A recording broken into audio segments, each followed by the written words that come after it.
hello hello guys सन्तोष दाई हामी सुतेका छौँ खास हात देखाइदिनु त दुइटै दाई ल दुइटै हात हेर्नु त्यो बाइक यस्तो छ हामी चाहिँ यस्तो लेजेन्ड पाराको बाइक हामीले सुतेका छौँ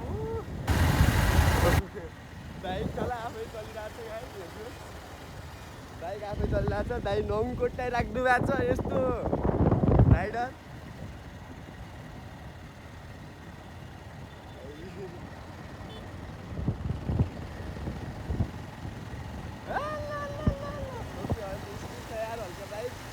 मलाई डर लागिरहेको अघिदेखि केही छैन त्यस्तो गए पनि गइएला नो प्रब्लम न 2 दिनको जिन्दगी अहिले त बाइक बहुत स्पिड गरेको छ ओ माई गड हावा फाइरिङ भएको छ यहाँ एयरपोर्टतिर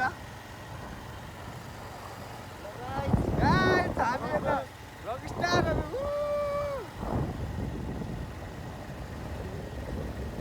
जाँदै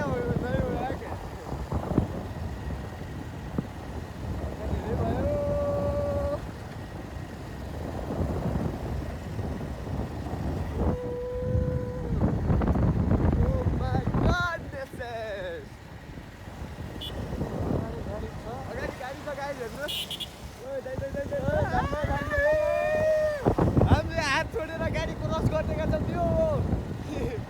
राइडर खतरा हुन्छ यार डर लाग्यो यार फाइनल्ली गाइज हामी हात छोडेर डाइरेक्ट हामी बुलबुले चोकबाट डाइरेक्ट बिबिरा चोक आइसकेका छौँ 3 किलोमिटर रहेको छ यो बाइक आफै चलिरहेको छ हेर्नुहोस् गाइज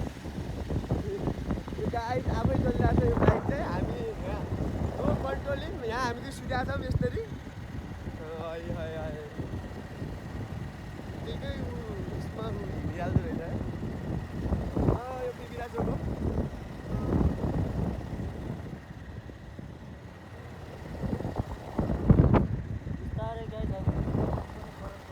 हाम्रो घरमा प्रवेश गर्न लागिसकेका छौँ छोडेको रहेछ तर पनि हामी यहाँ बाइक यो हेड स्लिप भन्नेवाला नयाँ अवधारणा ल्याएका छौँ यो बाइकको स्पिड पनि उति छ है कस्तो मस्त के स्पिड पनि उति छ आफै कन्ट्रोलिङ भइरहेछ यहाँ लगभग खतरा मोडहरू थियो तर केही पनि नो प्रब्लम यस्तो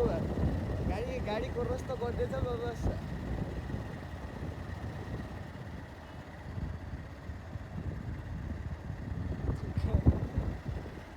यार यो यस्तो गर्नु राम्रो त होइन थाहा छैन एउटा कुरा